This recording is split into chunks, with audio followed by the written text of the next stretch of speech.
예배 오신 모든 성도님들 환영합니다. 여러분, 오늘 이 욥기서는 이 성경에서 가장 고통스러운 장면 중 하나입니다.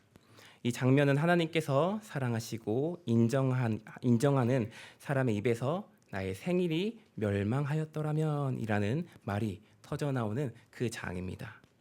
욥기 3장 3절에는 이렇게 나와 있습니다. 내가 난 날이 멸망하였더라면 산의 아이를 베었다 하던 그 밤도 그러하였더라면. 아멘. 오늘 말씀에서는 욥기의 고난 가운데서 자신의 인생을 저주하기 시작합니다. 우리가 인생 가운데 깊은 고통이나 어려움이 있을 때가 있습니다. 그리고 절망하게 되고 점점 마음이 무너져 내리며 자신의 존재를 깎아내리게 되죠. 그런데 오늘 욥은 자신이 태어난 날을 저주하기 시작합니다. 아예 태어나지 않았더라면, 그날이 없었더라면 이러한 고통이 없었을 텐데 왜 하나님께서는 고난당하여 마음이 무너진 자에게 생명을 허락하셔서 그 고통이 없어지지 않고 지속되게 하시는지 원망 섞인 소리를 하나님께 외치는 그 장면을 우리는 함께 볼 수 있습니다. 여러분, 단지 이 욥의 외침은 고난의 문제를 말하는 것이 아닙니다. 이것이 힘들다, 저것이 힘듭니다 라고 말하는 것이 아닙니다.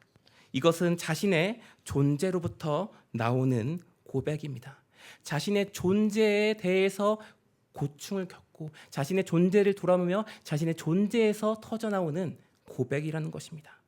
별 생각 없이 너무나 힘들고 어려우니까 그냥 죽었으면 하는 그 정도의 뉘앙스가 아니라는 것입니다. 그런 상황의 뉘앙스가 전혀 아니라는 것입니다. 욥과 하나님과의 관계가 어땠습니까? 욥이 어떤 사람입니까? 누구보다 여러분들 잘 알고 있지 않습니까? 하나님과 욥의 관계, 그리고 나라는 그 존재의 이유와 깊은 고찰로부터 터져나오는 고백이었다는 것입니다. 그런데 말이죠, 욥은 자신의 생일도 저주하고 마치 계속해서 원망 섞인 말만 하는 듯한 모습을 취하고 있지만 고통 중에서 하나님을 저주하는 모습은 살펴볼 수가 없습니다. 분명 자신의 삶을 원망하고 자신의 생일이 없었더라면 이라고 외치면서 자신의 삶을 원망하는 듯한 말을 계속해서 내뱉지만 하나님을 원망하거나 하나님을 저주하는 말을 하지는 않습니다. 자신을 저주했습니다. 욥에게 하나님은 여전히 하나님이셨습니다. 욥에게 하나님은 여전히 변치 않는 하나님이셨습니다. 물론 자신의 존재를 저주하는 것 또한 하나님을 욕되게 하는 것이 맞죠. 모든 것이 하나님의 경륜 속에서 이루어지는 것이기 때문이니까요. 그러나 말이죠, 이 2장을 보면은 아내가 하나님을 저주하라, 저주하고 죽으라 라고 말하지만 욥은 결코 하나님을 저주하는 소리를 내뱉지 않습니다. 그저 자신의 인생을 돌아보면서 자신의 모습을 돌아보면서 쓰디쓴 마음을 붙잡으며 고뇌하고 자신의 인생을, 자신이 태어난 날을, 지금 고통 가운데 갖고 있는 그 생명을 저주하고 있을 뿐입니다. 그런데요, 이 저주를 자세히 보면은 하나님의 주권을 인정하는 말이 나오는데요, 바로 오늘 본문 20절의 말씀입니다. 오늘 본문 20절의 말씀을 새 번역에서는 이렇게 나와 있는데요, 잘 들어보세요. 어찌하여 하나님은 고난 당하는 자들을 태어나게 하셔서 빛을 보게 하시고 이렇게 쓰디쓴 인생을 살아가는 자들에게 생명을 주시는가? 결국 이 하소연은 단순히 자신의 인생을 저주하거나 절망 속에서 하소연하면서 절망의 늪으로 점점 빠져들어가는 것이 아니라 하나님 앞에서 한탄하며 약간의 반항심이 깃들어 있는 그런 기도의 모습이라는 것입니다. 이미 말할 수 없는 고통과 절망성에 물들어 있지만 여전히 그의 눈은 하나님을 바라보고 있다는 것입니다.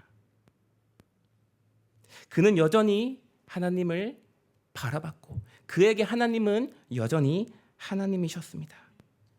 사실 이러한 욥의 고백들과 사람들이 욥을 비난하며 계속해서 욥이 저항하는 이 기도의 모습은 되게 이상한 내용 같습니다. 하나님께서는 고난을 허락하신 것, 의인인 욥에게 고난을 허락하신 것도 의인이 고난 속에서 절망하며 토로하며 하는 그 이 장면들도, 그 다음에 오히려 죄가 있는 듯한 그 새 친구가 비난하는 그 모습들도 사실 되게 이상한 모습 같다는 겁니다. 그런데 하나님께서는 이 내용들을 성경으로 기록하셨습니다. 왜일까요? 왜 하나님께서는 이런 아이러니한 모습을 성경으로 기록하셨을까요?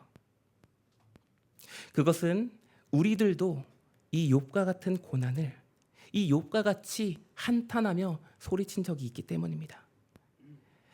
이유를 알 수 없는 고난 속에서 이 성경은 우리가 무엇을 바라봐야 하는지, 무엇을 찾아야 하는지 말해주고 있는 겁니다. 여러분, 욥은 모든 재산을 잃었습니다. 자녀도 잃었습니다. 아내도 잃었고 건강도 잃었습니다. 그리고 친구들로부터 비난까지 받게 되죠. 우리는 욥을 보며 고난에 대해 생각하게 됩니다. 오늘 본문에 나온 욥과 우리의 고난은 사실 비교하기 어려울 수도 있습니다. 그런데 말이죠, 그럼에도 불구하고 우리에게 아픈 이야기들 하나쯤은 있지 않습니까? 우리에게 정말 어려웠다, 정말 힘들었다 라고 말할 수 있는 그런 어려움 한 개쯤은 여러분 있지 않겠습니까? 도대체 이유를 알 수 없는, 어디서 온지도 알 수 없는 그 고난들, 그 역경들, 아프고 슬펐던 그때의 시간들. 그런데요, 그 시간이 지나갔음에도 불구하고 여전히 그 아픈 시간들이 나의 몸에는, 나의 마음에는 남아있어서 여전히 나를 힘들게 하는 그런 고난들이 우리들에게 있다는 것입니다. 나을 듯 낫지 않는 그런 이야기들이 우리에게 한 개쯤은, 그런 아픈 스토리들이 한 개쯤은 있다는 것입니다. 그렇다면 우리의 삶에서 이런 고난과 역경들은 왜 생기는 걸까요? 하나님이 우리를 사랑하신다 말씀하셨습니다. 그럼에도 불구하고 왜 우리는 이 자리에서 오늘도 함께 모여서 하나님을 사랑하기 때문에 하나님을 경배하기 위해서 이 자리에 모여서 예배까지 드림에도 불구하고 왜 우리에게 고난이 찾아오는 걸까요? 여러분, 의로웠던 욥은 자신의 존재를 저주할 만큼 절망하게 됩니다. 모든 것이 없어졌습니다. 건강과 희망조차 없어졌습니다. 모든 것이 없어져 보이죠. 재산도 모두 잃었습니다. 자식들도 모두 잃었습니다. 아내도 떠나갔고 건강까지 모두 잃었습니다. 그런데 말이죠, 욥에게 남아있는 것이 하나 있습니다. 그것은 숨이었습니다. 욥에게 남아있는 것은 숨이었습니다. 여전히 숨쉬고 있었습니다.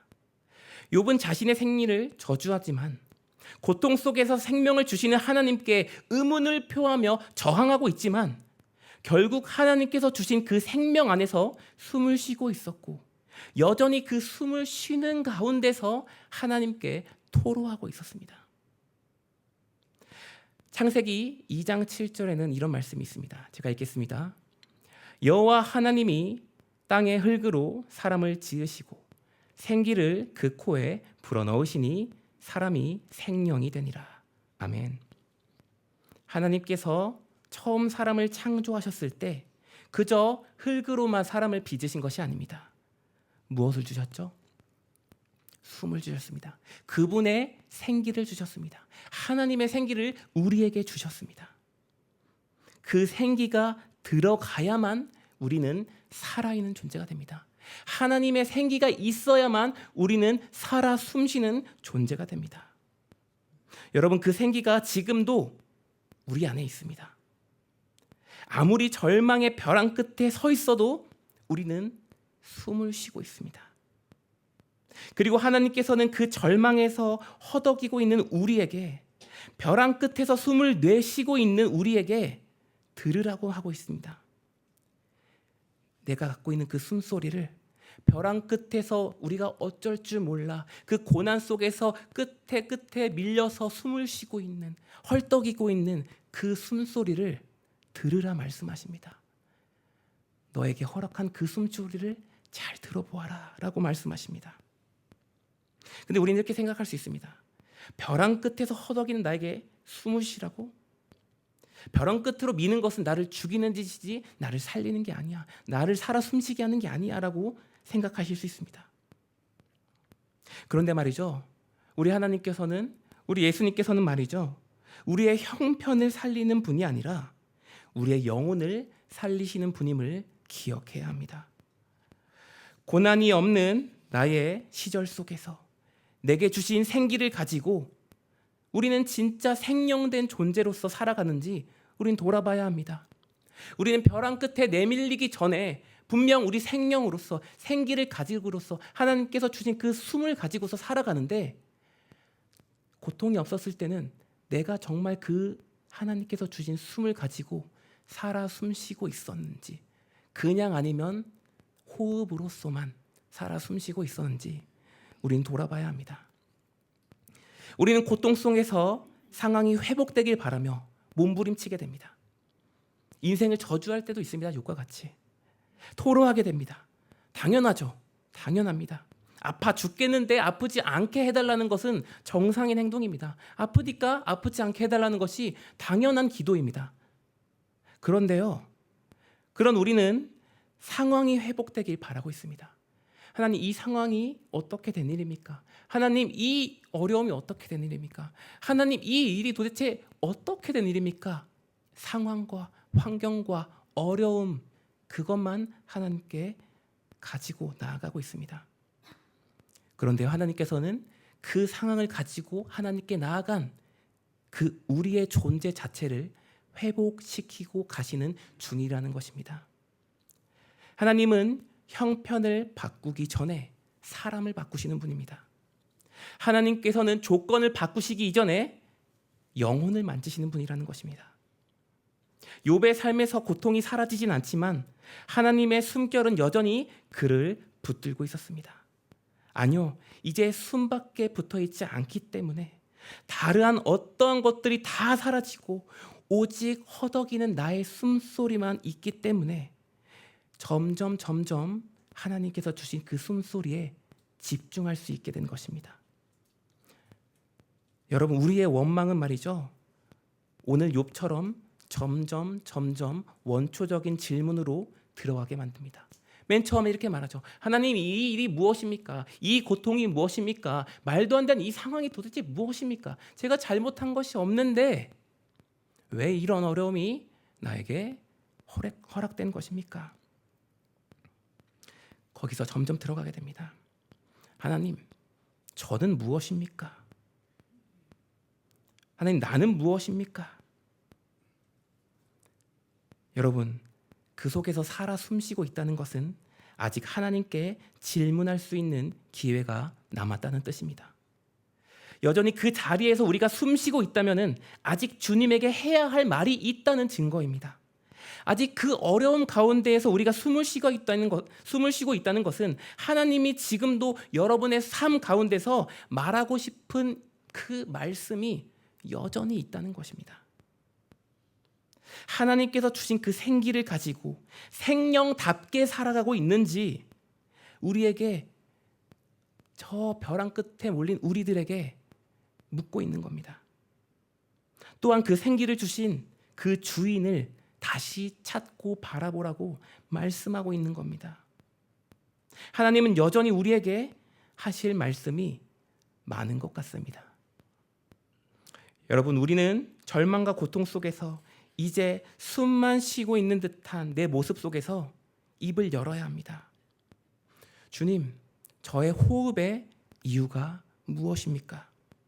주님, 아직도 가슴이 뛰고 있고 심장이 뛰고 있는데 이 박동은 어디를 향해야 합니까? 그렇게 우리는 하나님을 바라봐야 합니다. 하나님을 알아가야 합니다. 하나님께로 더 가까이 나아가야 합니다. 여러분, 욥기 후반절에 가면은 욥은 이렇게 고백합니다. 욥기 42장 5절에서 6절의 말씀인데요, 제가 읽도록 하겠습니다. 내가 주께 대하여 귀로 듣기만 하였사오나 이제는 눈으로 주를 배움나이다. 그러므로 내가 스스로 거두어 드리고 티끌과 제 가운데서 회개하나이다. 아멘. 여러분, 욥은 이제 고난의 이유를 묻지 않습니다. 자신의 생일을 저주하지도 않습니다. 대신 하나님의 얼굴을 본 것 하나만으로 충분하다고 이야기하고 있습니다. 이게 어찌 된 일일까요? 욥에게 고난이 다 사라졌나요? 전혀 아닙니다. 고통이 다 사라졌을까요? 그렇지 않습니다. 이것이 바로 에덴의 회복입니다. 여러분, 이것이 바로 에덴의 회복입니다. 여러분, 에덴이란 어떤 곳인가요? 많은 분들이 에덴 동산을 평화롭고 그저 고요한, 아주 행복하고 넉넉한 그런 곳이라 상상할 수 있습니다. 물론 틀린 말은 아닙니다. 맞는 말씀입니다. 하지만 성경에서 말하는 에덴의 본질은 공간이 주는 힘이 아니라 관계에서 나오는 힘과 능력입니다. 여러분, 에덴 동산은 공간이 주는 힘이 아닙니다. 바로 하나님과의 그 소통, 거리낌 없는 그 소통에서 나오는 그 힘과 능력에서 나오는 그 평화가 바로 에덴이라는 것입니다. 에덴은 하나님과 함께 걸었고 대화하는 자리였습니다. 마음껏 대화했고 마음껏 그분을 알아갔고 마음껏 그분을 향하여서 순종할 수 있는 하나님과의 교류의 현장이었습니다. 그렇습니다. 욥에게 에덴이 회복됐다는 것은 삶에서 고난이 사라졌다는 것이 아닙니다. 이제 하나님을 알았고 하나님이 욥에게 알려주고자 하는 것을 욥은 들었던 것입니다. 그렇게 하나님과의 그 교류, 그 에덴이 회복될 때 욥은 이제 더 이상 그 전에 했던 아픈 고백들, 자신의 그 상황 속에서 닥친 그 어려움의 고백들을 하지 않고 하나님을 찬양할 수 있게 된 것입니다. 여러분, 세상은 말이죠. 세상 사람들은 말이죠. 우리들이 잘 될 때, 우리 그리스도인들이 잘 될 때 별로 감동하지 않습니다. 저렇게 살아가는구나. 그냥 잘 됐네. 그 정도로 우리를 바라볼 것입니다. 하지만 말이죠. 그리스도인이 우리가 말이죠. 고난 속에서도 하나님과 함께 걷고 있다는 것, 고난 속에서도 불구하고 그 에덴을 살아가고 있는 그 모습을 보면은 우리의 그 고난 속에서 살아가는 그 에덴의 모습을 바라보며 세상 사람들은 하나님의 참 진리를 발견하게 됩니다. 바라보게 됩니다. 하나님을 바라보게 됩니다. 고통 속에서 거하는 우리가 하나님을 바라보는 그 자리를 살아갈 때 세상 사람들이 우리 안에 있는 하나님을 발견하게 된다는 것입니다. 여러분, 하나님의 나라는 말이죠. 교회 건물이나 어떠한 제도나 어떠한 거대한 행사로 확장되지 않습니다. 하나님의 나라는 말이죠. 예배자의 삶을 통해 확장되게 됩니다. 고통 속에서도 동행했던 자, 무너졌지만 다시 일어서는 자, 상처 속에서 여전히 주님을 붙잡는 자, 그 사람들을 통해서 에덴은 세상에 드러나게 됩니다. 그 모습을 통해서 하나님의 나라가 확장되는 것입니다. 여러분, C.S. 루이스라는 사람의 고통의 문제라는 책이 있습니다. 그 책에는 이런 글귀가 적혀 있는데요. 한번 들어보시기 바랍니다. 하나님은 우리의 즐거움 속에서는 속삭이시고 양심 속에서는 말씀하시며 고통 속에서는 외치신다. 고통은 귀먹은 사람을 일깨우는 하나님의 확성기이다. 다시 한번 말해보겠습니다. 하나님은 우리의 즐거움 속에서 속삭이시고 양심 속에서 말씀하시며 고통 속에서는 외치신다. 고통은 귀먹은 세상을 일깨우는 하나님의 확성기이다. 여러분, 우리가 너무나 바쁘고 자기 삶에 도취되어서 하나님의 음성에 귀를 막고 있을 때, 우리가 가진 숨을 가지고도 무엇을 해야 하는지 그 방향을 잃었을 때에 세상에 하나님의 나라를 확장시키라는 하나님의 그 명령을 잊은 채 살아가는 우리들에게 하나님께서는 고통이라는 방식으로 다시 우리를 부르십니다. 그리고 그 고통 속에서 주님을 바라봄을 통해서 귀먹은 세상을 향해 우리의 인생이 드러나도록 일하시는 분이라는 겁니다. 하나님에 대해서 도통 알지 못하는 그 세상 사람들에게 고통 속에서 주신 하나님의 은혜를 받은 그 사람의 모습을 통하여서 그 하나님의 존재로 인해서 우리가 좌절 가운데 일어설 때에 고통은 사라졌지 않았지만 여전히 어려움은 살아 숨쉬고 있지만 우리가 하나님을 바라보면서 일어설 때 세상은 하나님의 확성기의 소리를 듣게 될 줄 믿습니다. 여러분, 그리스도인들에게 고통은 결코 심판이 아닙니다. 그 고통은 하나님의 사랑의 호소이며 세상을 향한 외침이십니다. 우리를 향해 외치시는 하나님의 소리이며 세상을 깨우는 하나님의 확성기의 모습이라는 것입니다. 사랑하는 여러분, 이제 우리는 다시 고백해야 합니다. 우리가 죽은 뒤에만 하나님을 만나는 그런 모습이 아니라 지금 이 자리에서 주님과 함께 걸어야 함을 우리는 고백하고 나아가야 합니다. 우리는 에덴을 기다리는 자들이 아니라 우리는 이미 도래한 에덴을 살아가는 자들이어야 할 줄 믿습니다. 그 에덴은 완벽한 환경이 아닙니다. 하나님께서 우리에게 거저주시는 정말 일반 은혜 속에서 넉넉함으로 누리는 그 은혜가 아닙니다. 고통 속에서도 우리를 붙잡아 주시는 하나님의 동행이 바로 그 에덴이라는 것입니다.